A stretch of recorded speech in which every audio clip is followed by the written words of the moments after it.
Luke chapter 7. Is that correct, 15. brother? 15. I knew that I was going to do that, and I'm glad I asked you. I knew the verses, but I didn't have the right chapter. Luke chapter 15. Luke chapter 15, the first 7 verses. So Luke records, "Now all of the tax gatherers and the sinners were coming near him to listen to him. And both the Pharisees and the scribes began to grumble, saying, 'This man receives sinners and eats with them.' And he told them this parable, saying, 'What man among you, if he has 100 sheep and has lost one of them, does not leave the 99 in the open pasture and go after the one which is lost until he finds it? And when he has found it, he lays it on his shoulders, rejoicing. And when he comes home, he calls together his friends and his neighbors, saying to them, Rejoice with me, for I have found my sheep which was lost. I tell you that in the same way there will be more joy in heaven over one sinner that repents than over 99 righteous persons who need no repentance.'"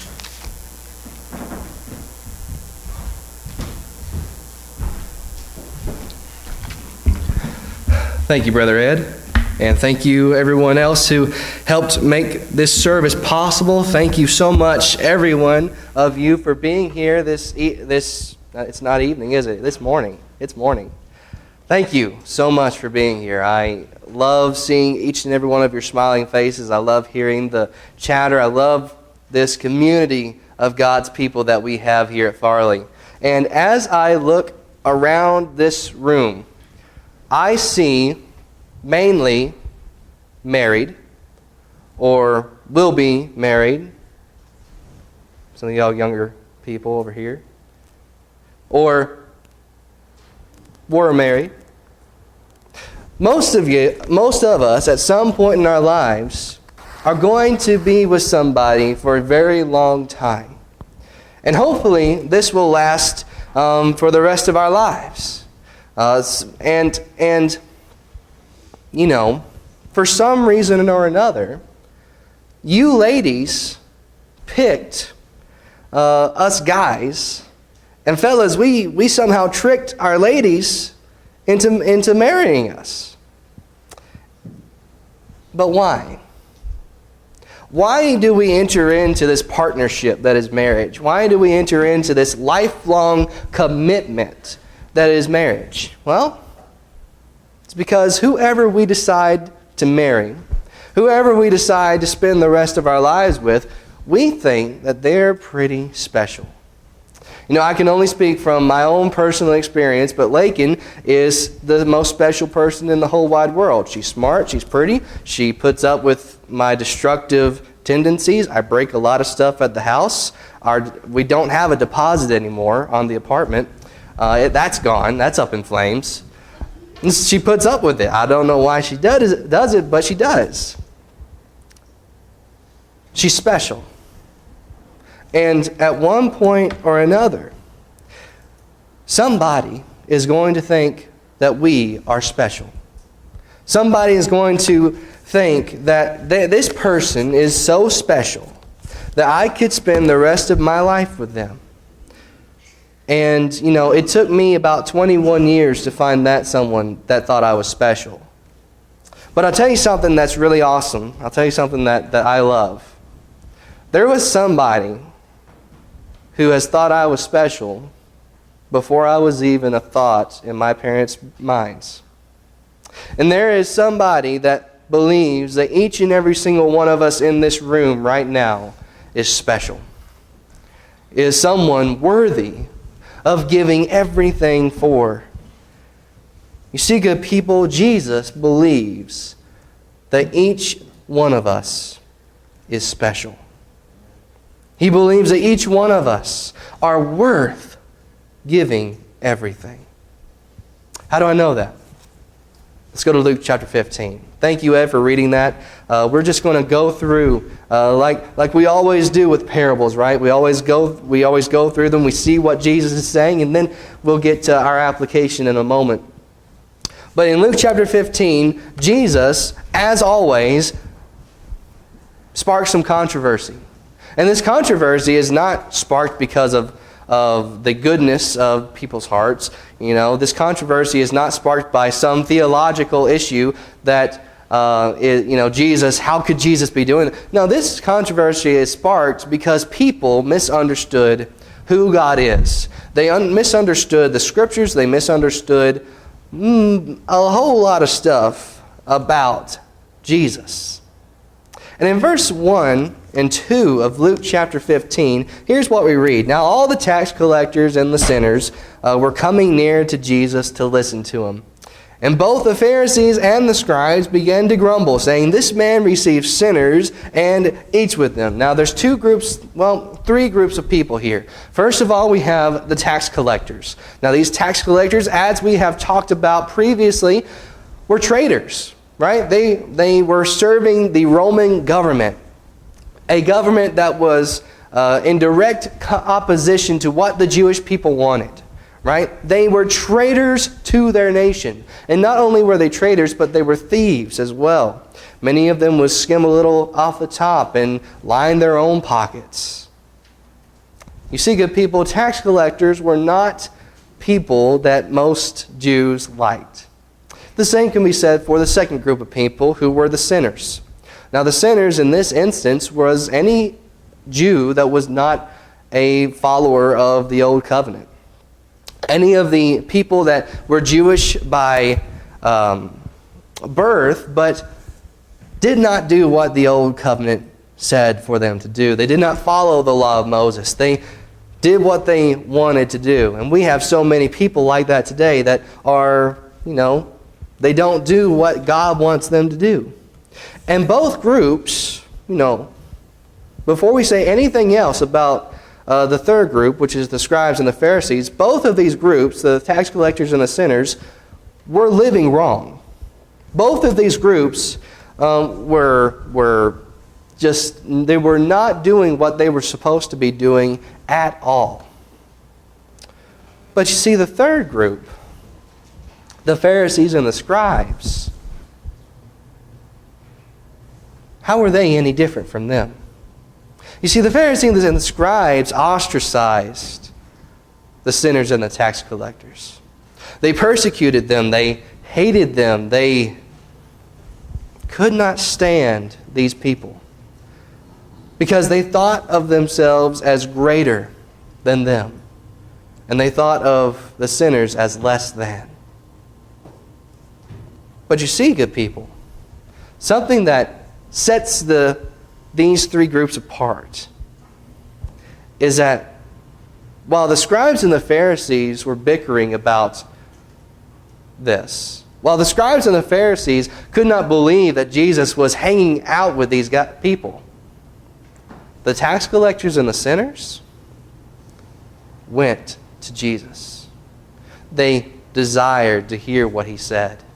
And that right there is something that we need to remember throughout the rest of our time together. That these two groups, the tax collectors and the sinners, though they were living wrong, though they were not doing what they were supposed to be doing in any form or fashion, manner of speaking, they wanted to hear Jesus. They wanted to see what this guy was saying, because Jesus, at this point, he was a household name pretty much in the Jewish community. Everybody knew who he was. A lot of people didn't know what he stood for, but they knew his name. And these people wanted to hear what Jesus had to say.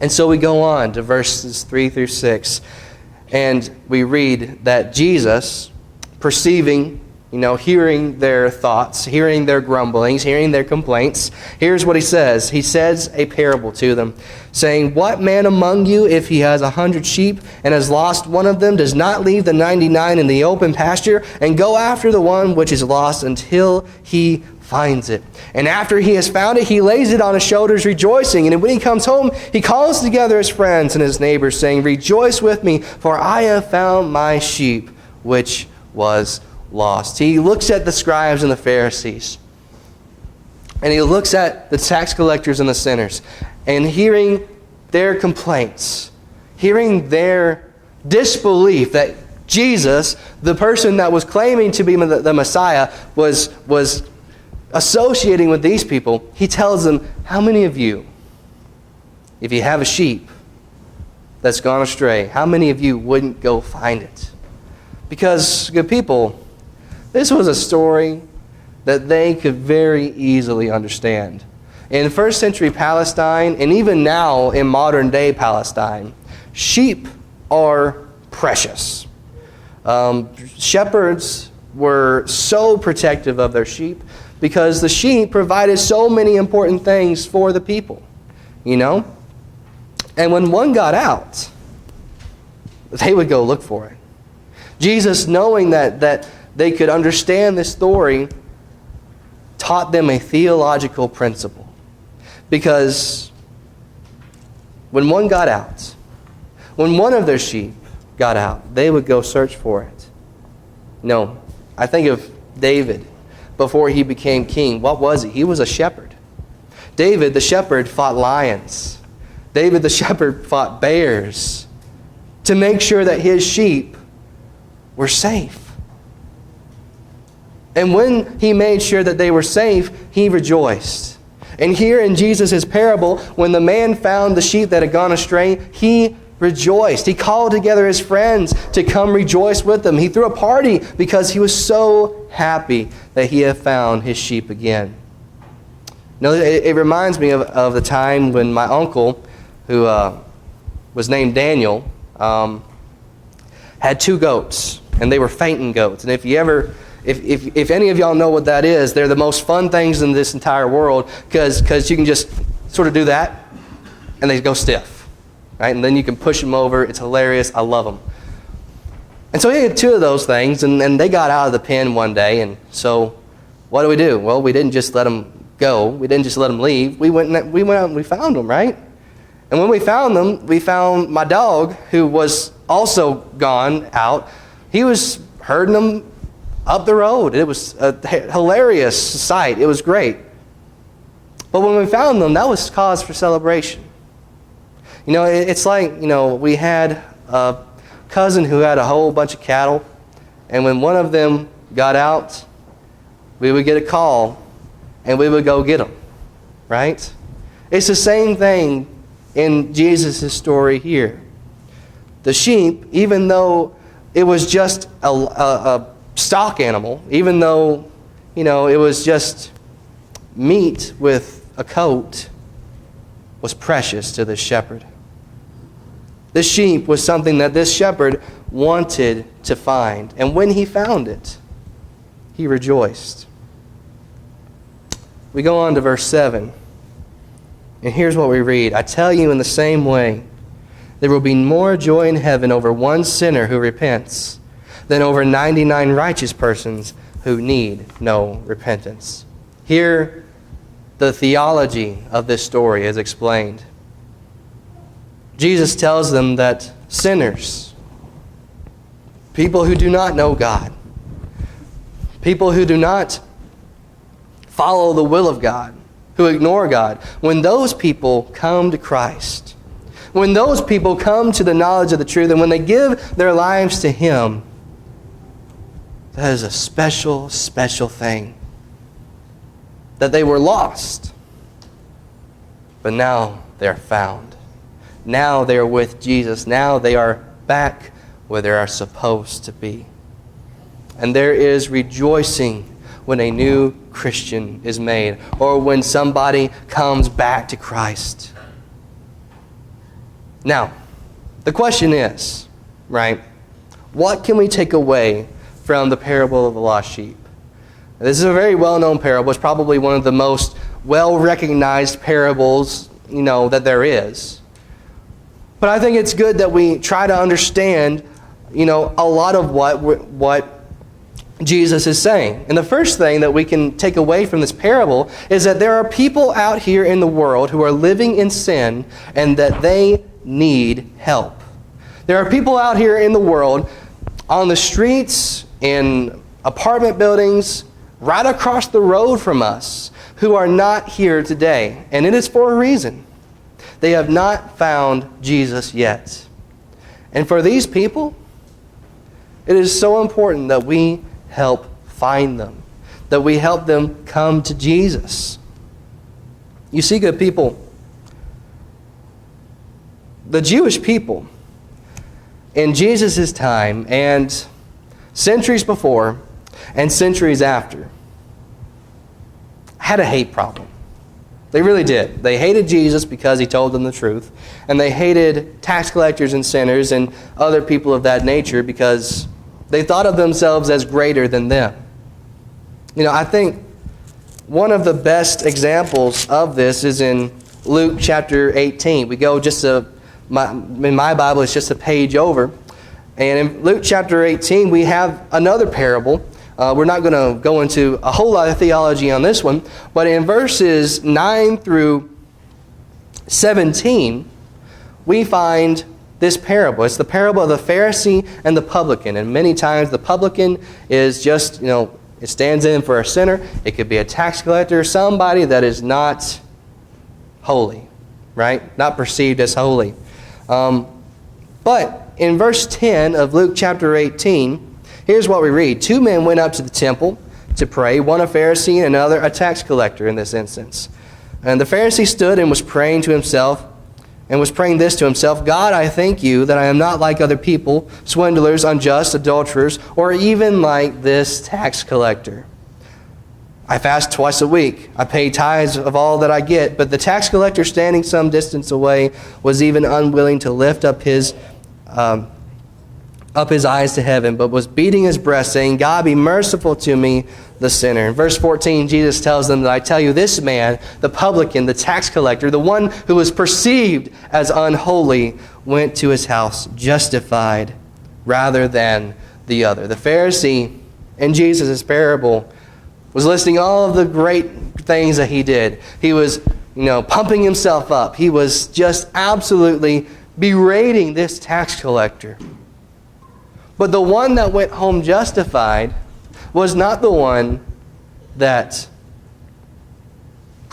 took pride in himself, but it was the one who was perceived as less than. It was not the religious leader, but the one who truly knew and believed that he needed God. See, the Pharisees believed themselves to be righteous. The scribes also of the Pharisees believed themselves to be righteous. They believed that they were the ones who were going to usher in the new Messiah.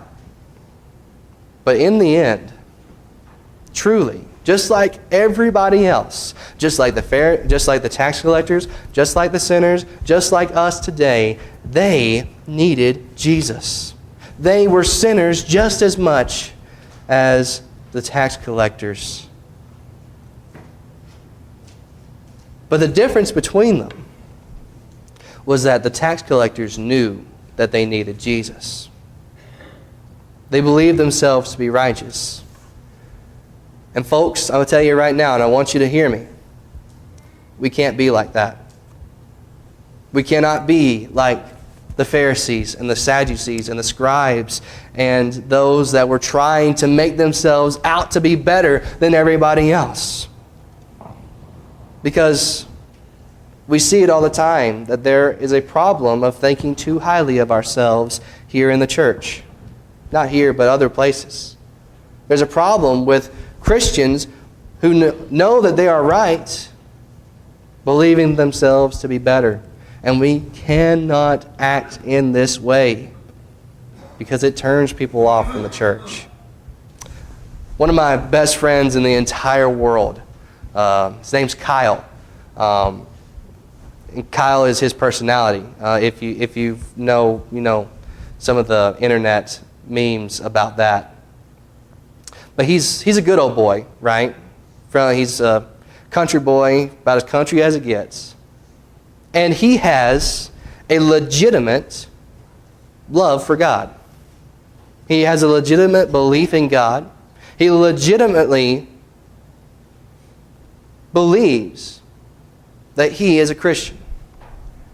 But at one point or another in his life, he tried to go to church, him and his family, and they sort of outcasted them. They treated them as if they were better than them. And that's just one example, but it happens all the time. And we cannot be like that. Kyle is still not a member of the church. I still have not been able to help him out in that way. And it all started with a bad experience in the church. Because I'll tell you now, good people, bad representatives of Christ do not deny Christ's divinity. You know, bad representatives of Christ do not make Christ bad, but they also do not help anything either. The Pharisees and the scribes believed themselves to be righteous, but instead they turned so many people away from the truth. But something that we need to remember, something that we need to know, is that many lost people want to know Jesus. Many people who are not living right in this world right now today want to have a better life.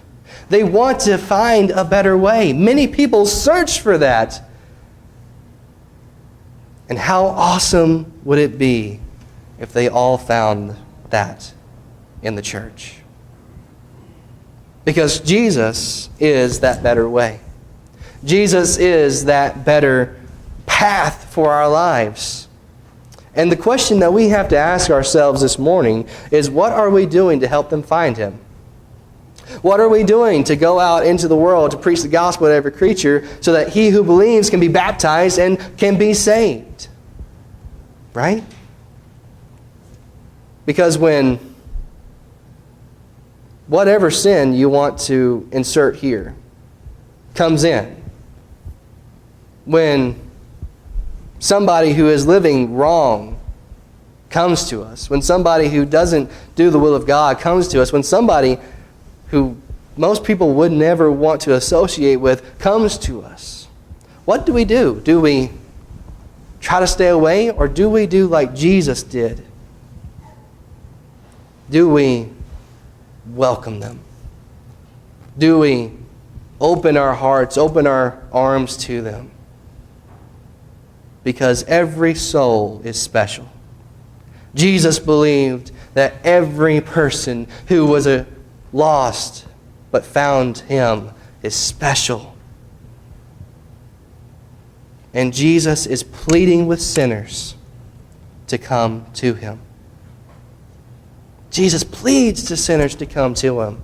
Revelation chapter 3 and verse 20, a very well-known passage, but a passage that we're going to go to right now nonetheless, talks about this, and it gives a very great illustration of it. In Revelation chapter 3 and verse 20, we read, "Behold, I stand at the door and knock. If anyone hears my voice and opens the door, I will come into him and will dine with him, and he with me." Jesus is knocking at everybody's door right now. If you're not a Christian, if you have sin in your life, if you have fallen away from the church, if you've never been baptized, Jesus is knocking at your door. And He wants you to let Him in. And when we answer that door, the angels rejoice. We go to Luke chapter 15, and in verses 8 through 9, Jesus gives a very similar parable to the one that we just read about the lost sheep. And so we won't go over that again. But in verse 10, Jesus adds something that I think is very important for us to look at and to consider. Luke chapter 15 and verse 10, if I can get to it. There we go. Luke 15 verse 10 says, "In the same way I tell you, there is joy in the presence of the angels of God over one sinner who repents." Let me read it again. Verse 10 of chapter 15 says, "In the same way I tell you, there is joy in the presence of the angels of God over one sinner who repents." Can we just take a minute and think about that? Can we just let that soak in a little bit? If you read the book of Revelation, and I highly encourage you to do it, it's apocalyptic, it's symbolism, it's metaphors, it's similes, it's awesome. But in the book of Revelation, we find that angels are not little babies in diapers with halos and wings. We find that they are terrifying warriors of God. The word angel in the original language means messenger of God. And in the Old Covenant, in the Old Testament, we read about angels coming to deliver messages to the people. We read about angels coming to Joseph to tell him all about the baby Christ that was going to be born, and to tell him to go to Egypt, and all of these other things that they do. And I just want us to take a moment to think about these mighty, terrifying messengers that rejoice when a sinner is saved. They rejoice when a sinner is saved. And Jesus says they do it because every soul is special. There's more joy in heaven over one person coming to Christ than all the other righteous people who are already there. Jesus, good people, if this parable does not get the message across, I don't know what will. But Jesus wants everyone. Jesus wants everyone to go to Him. Jesus wants everyone to give their lives to Him. Jesus believes that every soul is special. And Jesus proved it when He died for us. Kenny's been talking about the last words of our Savior while He was on the cross for the past month. And while Jesus was on that cross, something very interesting came out of His mouth when He said, "Forgive them, Father, for they know not what they do." Jesus, even in His dying moments, Jesus, even when He was hanging on that cross, was filled with more love than I can even comprehend. Because Jesus, no matter what any other attributes of Him, Jesus is love. And He proved that love when He died so that we can go to heaven. When He died so that our sin, when He died so that our wrongdoing and our mistakes and our transgressions could be paid for. Jesus paid the price that none of us could ever dream of paying. Jesus paid the price for everyone. And in the parable of the lost sheep, He tells us that every soul is special. Because He died for every single one of us. And so today, I ask, are you a sinner? We're all sinners. But are you living a life that is not in step with Christ? Are you living a life filled with you instead of a life focused on Him? It's a question that we all need to ask ourselves. I'm a big believer in self-reflection. Asking ourselves, am I living right? Am I doing what Christ wants? Am I trying to be a shining light in the world that shares the glory of God? And I truly believe that we can know that we are saved. 1 John tells us. But today, If you are a sinner, if you have sin in your life, if you've never given your life to Christ, or if you once gave yourself to Him in the waters of baptism, if you once came into contact with His blood, but for whatever reason you fell away, now is the perfect opportunity to come back to Him. Today is the perfect day to make your life right with your God. I pray that if you have anything at all that you need, if you need encouragement, if you need prayers, if you need to be baptized, please know that Jesus thinks that you're special. And please know that Jesus thought that you were so special that He had to die to save your soul. If you have any need whatsoever, I pray that you'll come forward now as we stand and as we sing.